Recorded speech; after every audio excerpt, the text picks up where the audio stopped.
Nasreddin habitait en ce temps-là un petit village. Le petit village d'Azraq, qui à l'époque était effectivement un tout petit village, aux portes du désert de Syrie. Et j'aurais bien voulu commencer cette histoire en vous disant, comme d'habitude, le charmant petit village d'Azraq s'acheminait tranquillement vers la belle saison d'été. Mais je ne peux ni commencer ni poursuivre cette histoire de cette façon, parce que cette année-là, l'hiver avait été particulièrement sec. Et la pluie qui aurait dû gorger les sources, remplir les puits, la pluie n'était pas tombée. D'ailleurs, dans les alentours du village, on voyait déjà les troupeaux de bêtes s'agglutiner autour des mares, autour des marigots complètement secs.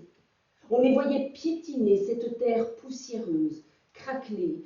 On les voyait chercher ce que très certainement elles n'allaient pas trouver avant bien longtemps. Et vous pensez bien que dans le village, on était inquiet. L'atmosphère était tendue.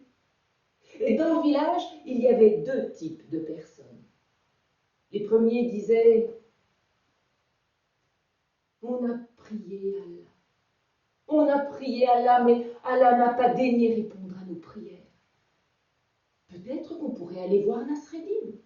Peut-être que lui saurait comment faire venir la pluie.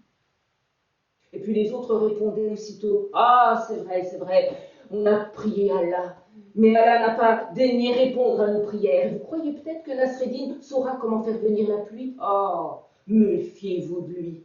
Méfiez-vous de Nasreddin, avec lui tout peut arriver, même le pire.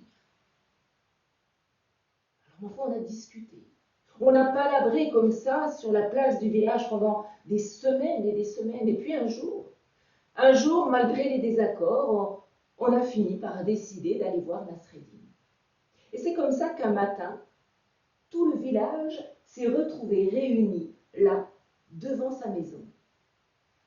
Alors Nasreddin, il était devant chez lui, comme la plupart du temps, assis par terre, adossé contre le mur qui entoure le jardin devant sa maison, sous l'ombre légère de son olivier, son turban sur la tête, les yeux fermés et la bouche grande ouverte.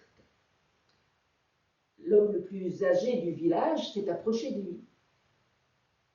Nasreddin. Oh, Nasreddin. Nasreddin. Ah, excuse-nous de te déranger en une pareille intense activité, mais Nasreddin, tu sais ce qui se passe au village. Tu sais ce qui nous arrive.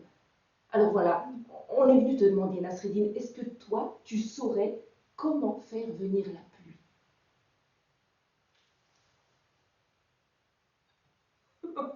Évidemment que je sais comment faire venir la pluie.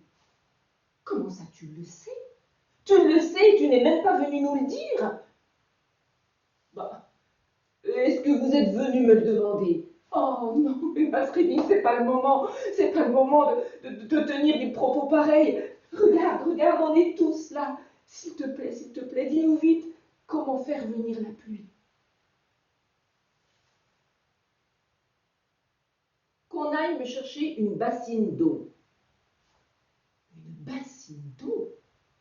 À cet instant-là, on a entendu une rumeur monter de la foule. Et là, je vous garantis que même les pro-Nasreddin ont été saisis par le doute. Mais voilà qu'une femme s'écarte de la foule. Elle rentre dans sa maison, elle en ressort quelques instants plus tard avec dans les mains une grande bassine en fer blanc. Et la voilà qui s'éloigne du village. Et aussitôt, tous les habitants la suivent, parce qu'ils comprennent ce que cette femme est en train de faire. Elle vient de prendre le chemin de la toute dernière source. La toute dernière source qui ne laisse plus que suinter un très très mince filet d'eau. Et cette source se trouve à plusieurs lieues de là. Arrivée là, la femme pose la bassine sous le filet d'eau et il faut tout de même attendre une demi-journée pour que la bassine soit remplie. Après tout ce temps, deux femmes à la démarche souple, avec beaucoup de délicatesse, beaucoup de précaution pour ne surtout pas perdre la moindre goutte de cette eau si précieuse, deux femmes reviennent avec la bassine, elles reviennent jusqu'au village, elles marchent devant et les habitants marchent toujours derrière. Et arrivée au village, elle se dirige vers la maison de Nasreddin. Vers la maison de Nasreddin, où Nasreddin, lui, pendant ce temps-là, a préparé dans la cour de sa maison, il a préparé un feu. Quand les femmes arrivent, il demande aux deux femmes de poser la bassine sur le feu. Il rentre dans sa maison. Il en ressort quelques instants plus tard avec posé là sur son bras une belle djellaba. Enfin,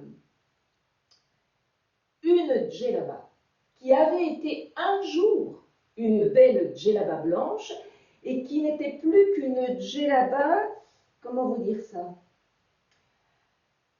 Une djellaba couleur gris-brun marron crasse. Vous voyez à peu près. Et dans l'autre main, Nasreddin tenait une petite soucoupe et dans cette soucoupe, il y avait du savon. Vous voyez où Nasreddin voulait en venir. Je vous rappelle quand même que nous sommes aux portes du désert de Syrie, en pleine période de sécheresse. Eh bien, tranquillement, Nasreddin a fait sa lessive. Alors là, je vous garantis que ça bouillait plus dans l'assemblée que dans la bassine elle-même. Mais c'est pas tout. C'est pas tout. Quand il a eu terminé de laver sa djellaba, il a osé demander une autre bassine d'eau claire, cette fois-ci pour la rincer.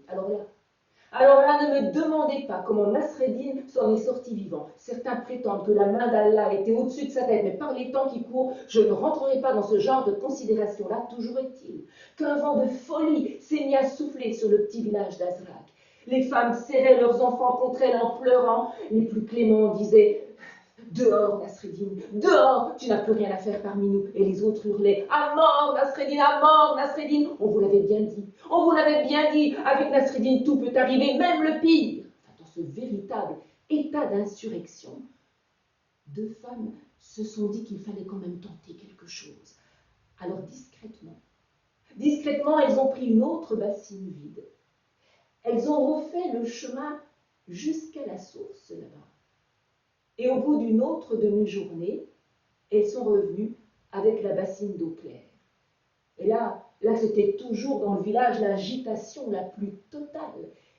Eh bien, Nasreddin, sous les menaces de mort, sous les insultes, imperturbable, Nasreddin a rincé sa djellaba. Après quoi, il l'a sortie de l'eau, il l'a secouée, il l'a essorée, et il a fini par l'étendre sur le fil qui traverse la cour de sa maison. Et voilà qu'au même instant, le vent s'est mis à souffler sur le petit village. Le vent, le véritable vent. Le vent s'est mis à souffler et là, derrière la maison de Nasreddin, sont apparus dans le ciel des gros nuages noirs. Et quelques secondes plus tard, il tombait une pluie torrentielle sur la foule en délire. Et c'est à ce moment-là qu'on a entendu Nasreddin, le nez au vent sous cette pluie battante, prononcer cette phrase mémorable. Et ben voilà, c'est chaque fois la même chose, dès que j'étends mon linge, il pleut.